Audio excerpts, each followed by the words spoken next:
this is probably the most exciting panel of today. We have the honor of having multiple companies with different stakeholders. Obviously, the icon herself, Cathy Hackl. But then we have representatives, exactly, that's my reaction.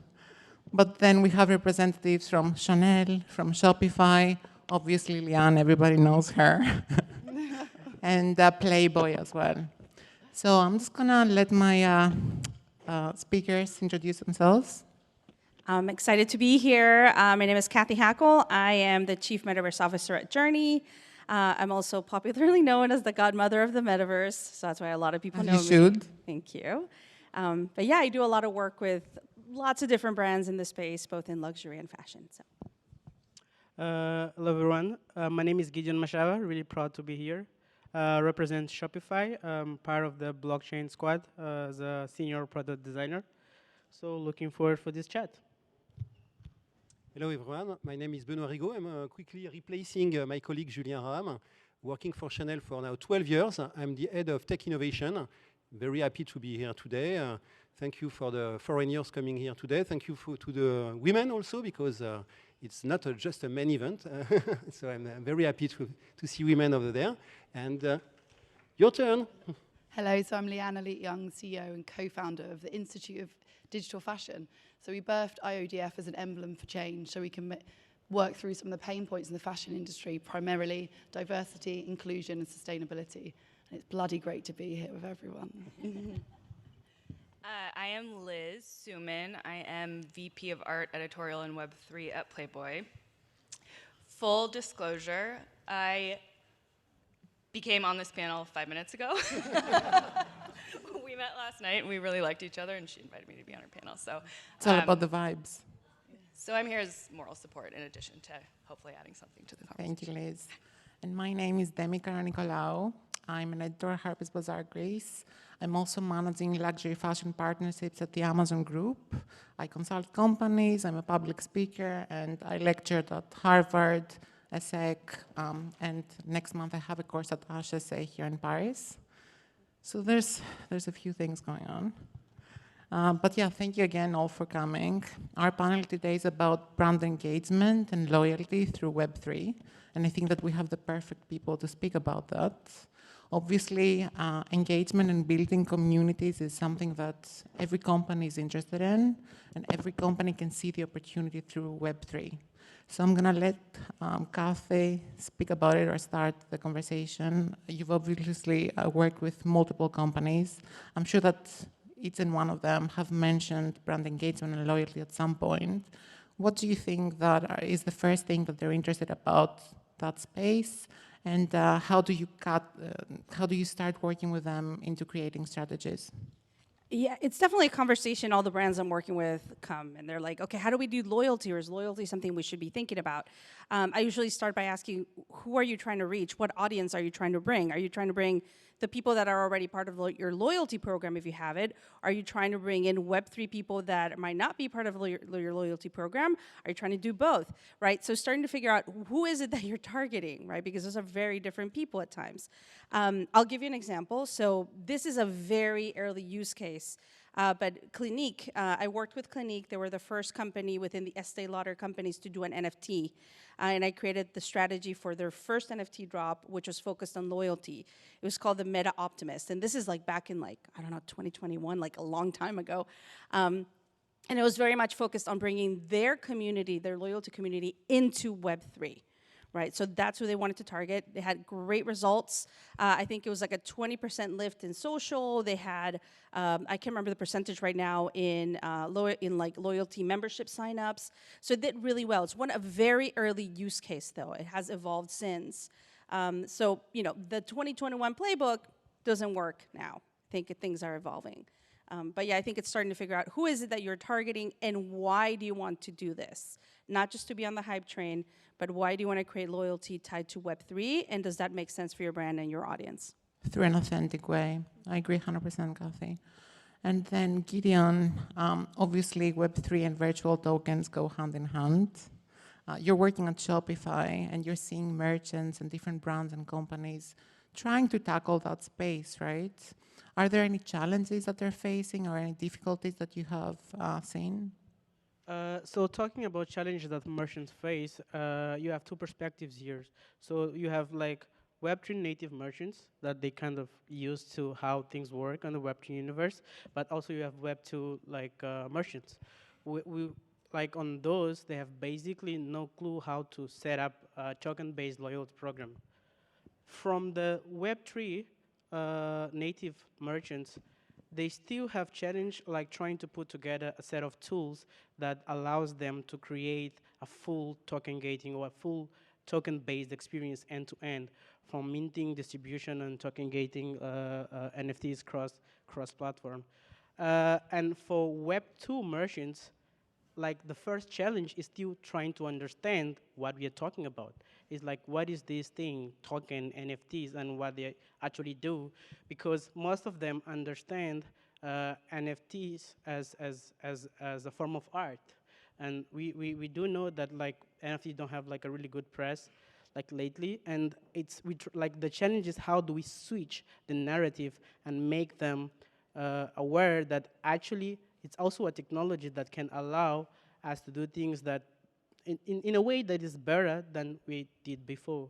So like we have to face two different challenges and like prepare ourselves, and we as Shopify trying to positioning ourselves first of all to help those that are aware, like Web3 aware, but also like trying to foresee how do we like surface the wave and prepare to the next billion users from the Web2 like narrative, and how we can better help them migrate.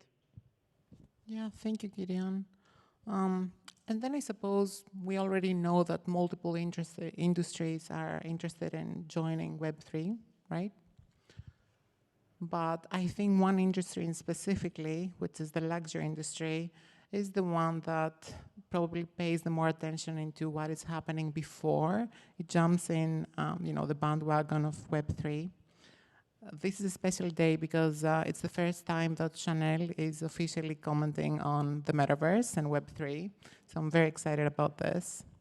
So Benoit, my question to you is, do you think that Chanel is recognizing the opportunity about community building and loyalty through Web3? And are there any worries or even challenges for Chanel as a pinnacle of luxury and as an industry leader, but for the luxury industry in general as well? Well, what a question. So I won't speak officially for Chanel. I will just speak for my tech innovation part. And there are so many ways of seeing how luxury can be connected with your world. And first, as a disclosure, I want to say that I have nothing to sell today. Chanel has nothing to sell today in this panel or being here today. We just want to connect, understand. So this is something special for us, coming to see you as a community or various communities, see that you are in such a special venue.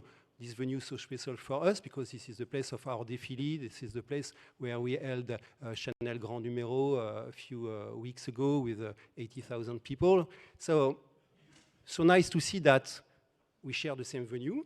We are in Paris, so not so bad for a start. Then scarcity, community, I would say craftsmanship. That's probably the unique utility, the unique word I'd like to see more and more, and less probably the others, because craftsmanship is something that is so genuine, it's so something that you cannot be faking. It's only artistically or craftsmanshiply, I don't know the exact word, connected to the reality, that this is certainly the way we would like to connect, but we want to connect with that in a way that is not at all changing the DNA of whom we are, and not changing at all the progress, the novelty of what you want to bring to the table. I'm over 50. I'm one of the oldest. I see some gray beards, so welcome. I've been in your place. So there was no venue at that time, but this was the beginning of the web, 84, first websites, trying to convince the world that the world was changing at that time. This was hard. We made it. So I'm respecting that energy. I'm stating that I have no idea how it will connect to the luxury exactly.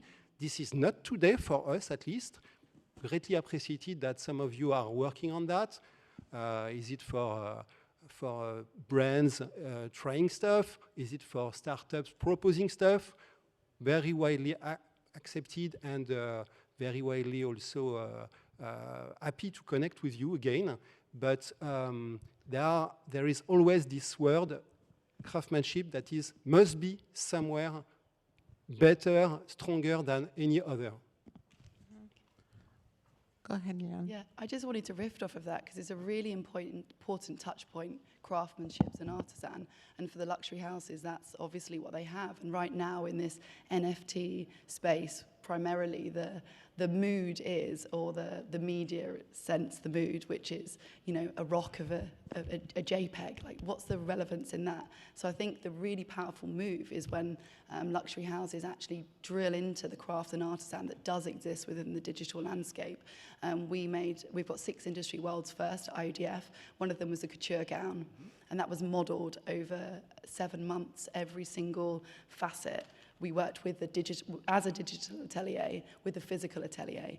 And that itself was just such a wonderful moment. And for us, it was a real touch point on the fact that this industry, the digital industry, and digital fashion particularly, is always seen as a shortcut, when actually there's so much craft and artisan. So we're really excited about the moment when NFTs are about the craft and artisan and how a brand can translate that to their customers and to their audiences. So I think it's really amazing you touched on that. It's exciting to see what the journey is.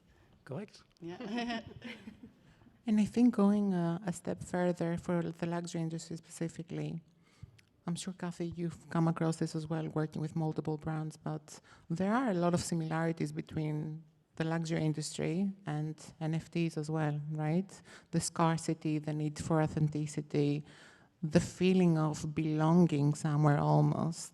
So I think that it's only inevitable that all luxury houses will tap into Web3. I mean, we already know that. We're going to see the timeline. Historically, we've seen that with the adoption of the internet, you know, back in the 2000s, luxury houses had been slower, right? But then we've also seen pioneers like Net-a-Porter, who tapped into e-commerce, become what they've become. So it's important and imperative for luxury companies to also jump in there. But I completely understand that, you know, the top-tier luxury houses do need their time to observe and test and understand. That's completely understandable. Liane, can I ask you, I know that the Institute is all about community, right? How do you think that Web3 is offering an opportunity for brands to connect with their clients and build strong relationships?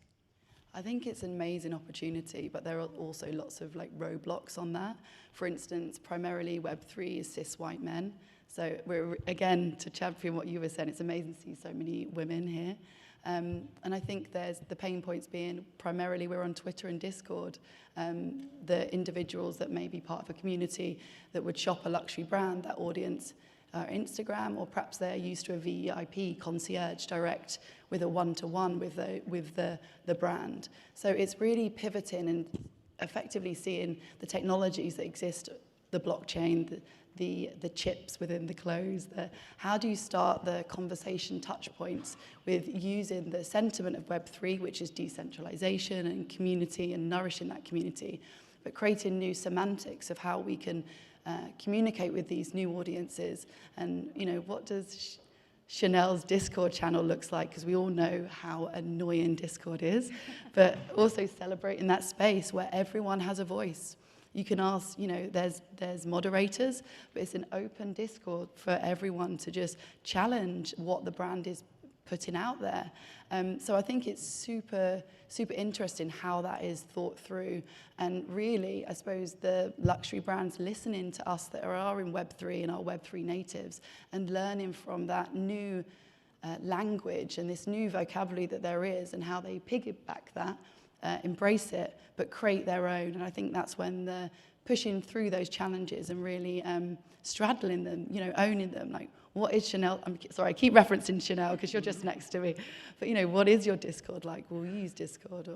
But I think the opportunity is the fact that you have effectively a one-to-one with your audience, which is absolutely transparent and open.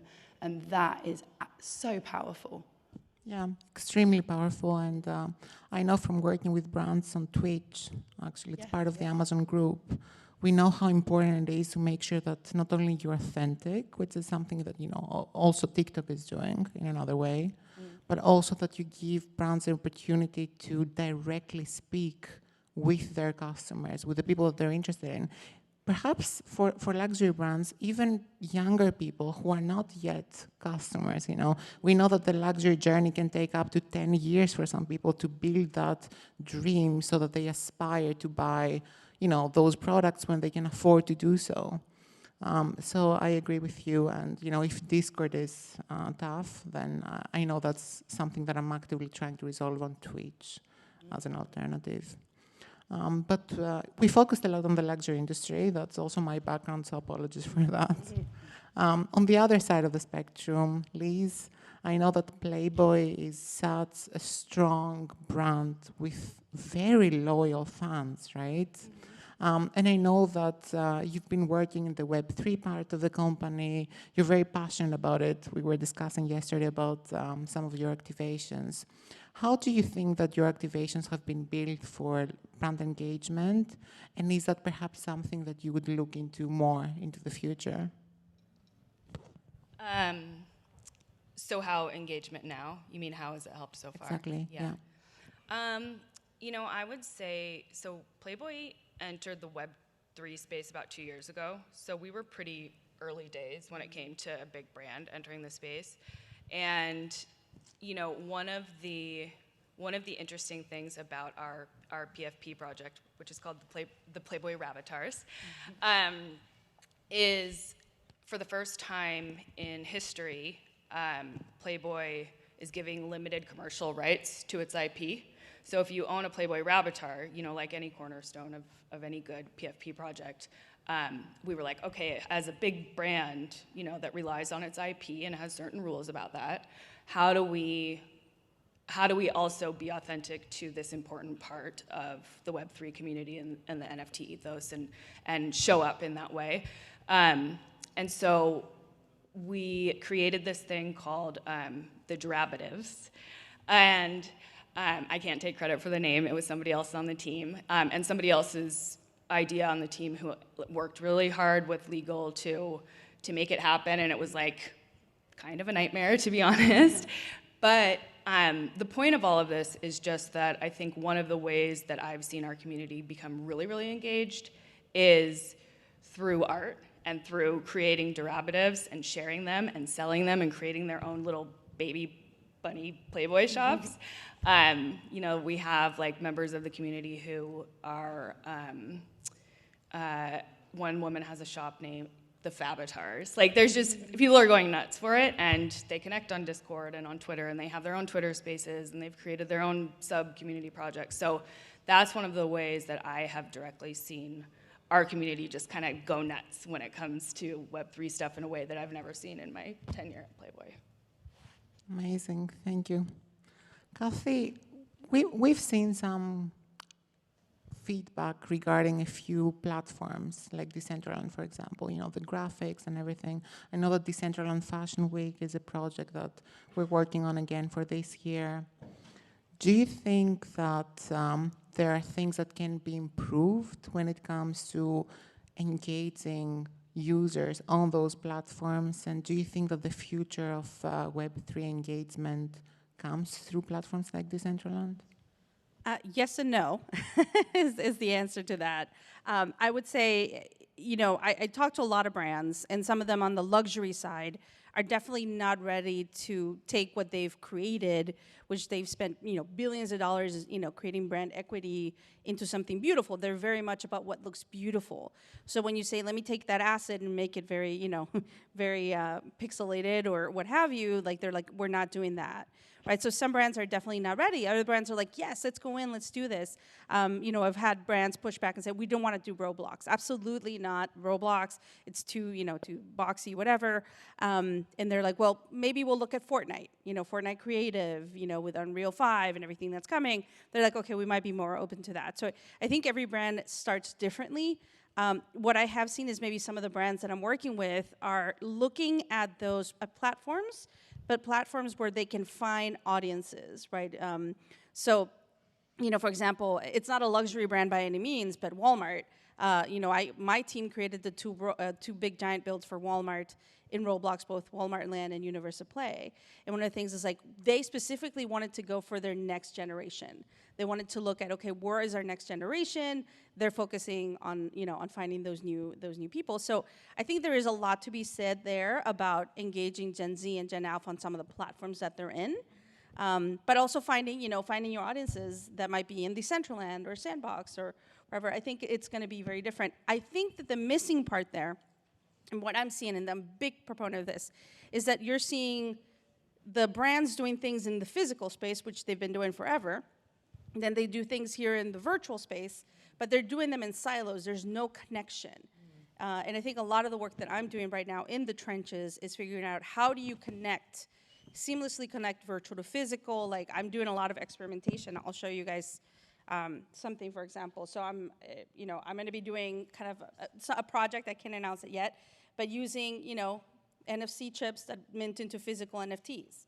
And how do we start putting those in certain, luxury assets? Trying to seamlessly create those touch points. I feel like the physical touch points are not connecting to the virtual touch points, and we need that to happen in order to seamlessly create that in some ways. There is space for every platform. I mean, whether it's Rec Room, whether it's Roblox, whether it's Fortnite, whether it's Sandbox, Decentraland, or wherever it is that you love being, if there's an audience there, brands eventually will want to go. Yeah, I'm actually keeping two outcomes from what you said, two notes. I think that one is there's different platforms and every brand should very carefully review the audience on those platforms to make sure that they're speaking to the right people because it can vary. They're different from each other. And number two, there should be more work about bridging online with offline. And we're seeing that not happening to the extent that it should. Yeah. Even in marketing, even on the marketing side, right? We have activations that are, pop-ups that are completely physical, but they have nothing to do with digital. And then you have, digital activations and a lot of influencer marketing that is in no way connected with in-store. And I think that the two should definitely be connected and then bring Web3, obviously, when you mentioned the platforms. And definitely with the platforms, if you're a brand, talk to the platforms. They might have data. They might be able to tell you, we know which brands our audience wants to see here. Like that's how, for example, with Roblox knew that people wanted to see Gucci there, right? So that made sense. Talk to the platforms. They might have data for you. And then connecting physical to virtual, I think to me is one of the keys. I do have to give it up for Leanne and the work they're doing because they're really ahead of the game when it comes to that. So. Gideon, one last question for you today would be, obviously brand engagement is very much correlated with e-commerce as well, right? We want to drive those users online. We want them to interact with the store. And Shopify is, quite a prominent company in that space of e-commerce. What is the company planning and how is it viewing Web3 as an opportunity? To contextualize, I would like to mention, talk about 3 points.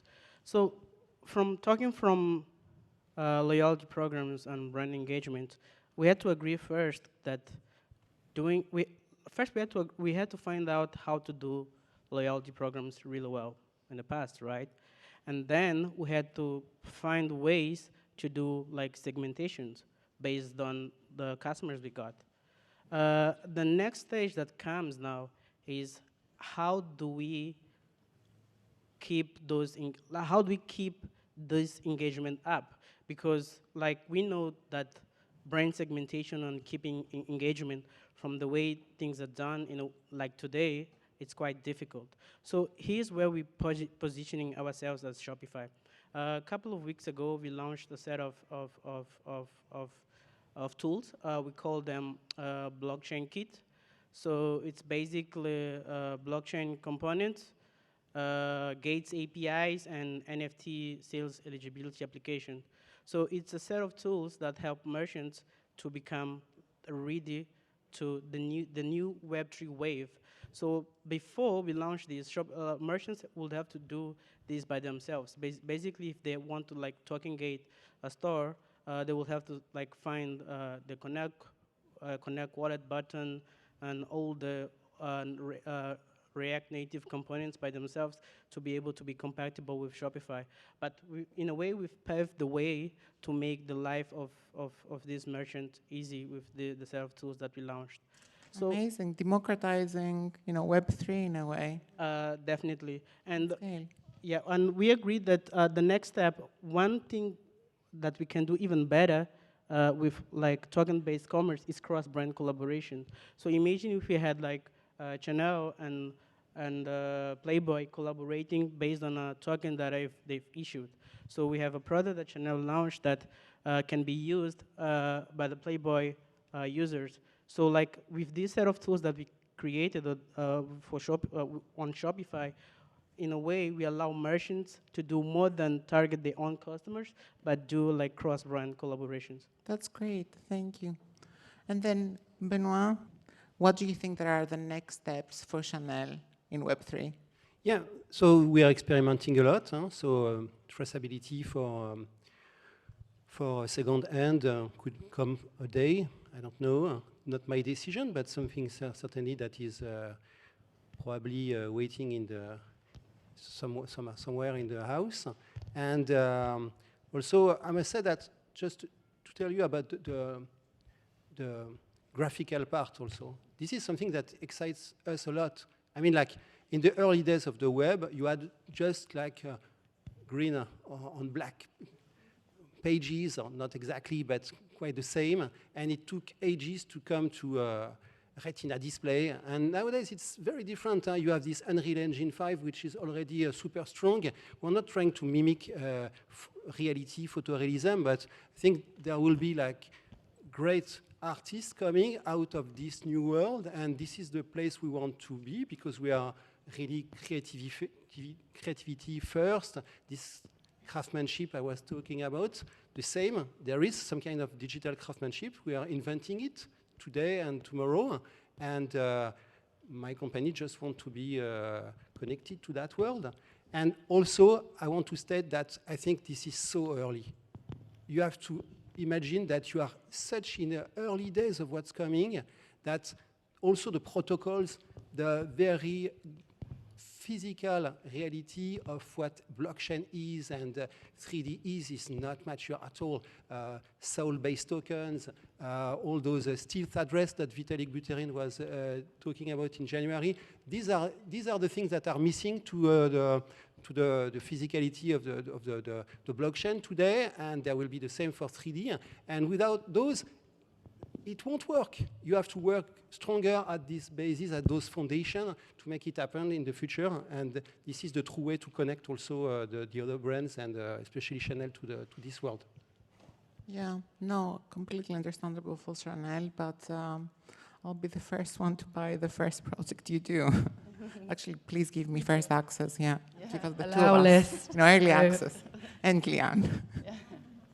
So thank you so much, guys. Some very diverse opinions, different experience, different industries, but I think that we can all collectively agree on the fact that Web3 is a space that brands can use and a new medium to get closer with their communities, have more loyalty and more engagement. Be part of a new world, a world where citizenship must be somehow decentralized. It's so important in our daily life that it cannot just be dealt with through the Web2 and this big tech and big social media stuff. So there must be a new equilibrium between the inside this space, and decentralization is a cure for that. So I'm really thinking that we always want to see what's going to be next, and it's the future must be very exciting in that space. Indeed. Cathy, any last thoughts? Yeah, I just, big shout out to all the creators here. I mean, this is your chance to go build this, right? Just like you said, it's early. We've got lots of creators here, brands creating as well as creators. This is I always say in the metaverse, we're all world builders and now is your time to build. I wholeheartedly believe that. Go build, be in the trenches. Right now is the time to be in the trenches. Yeah, and just to second that, because it is about, we are within this creator economy, and the opportunity is for, and there's a responsibility for us all to build a more inclusive and diverse future. And those creators are Web3 natives, and they are the digital fashion designers, are the luxury houses of the future. So I think that opportunity is something which is really powerful. And to everyone's point, I think we are all building it together. We are all in the trenches, so join us. It's sometimes complex, but it's very tight, but it is powerful. We're changing the world. This is a really big positioning point to be sitting up here discussing right now, because, in the very near future, things are going to be different, and you all would have been an incremental part of that change. And don't underestimate the complexity of changing that inside big brands. Yeah. Be patient. And Chanel, the folks at Chanel might get a kick out of this. I have a very famous phrase. Those that know me have heard me say it. I say the world's next Coco Chanel is probably a 10-year-old girl designing skins in Roblox. Yeah. And I do wholeheartedly believe that. Yeah. Amazing. Great. Thank you, everyone in the panel. And thank you guys for joining us. We also have a booth, so go down and see our booth. I've got to say that. Booth 4, go down, scan, be connected, and I think my team will take a gorgeous picture of you as well. We love that, always. Thank you, guys.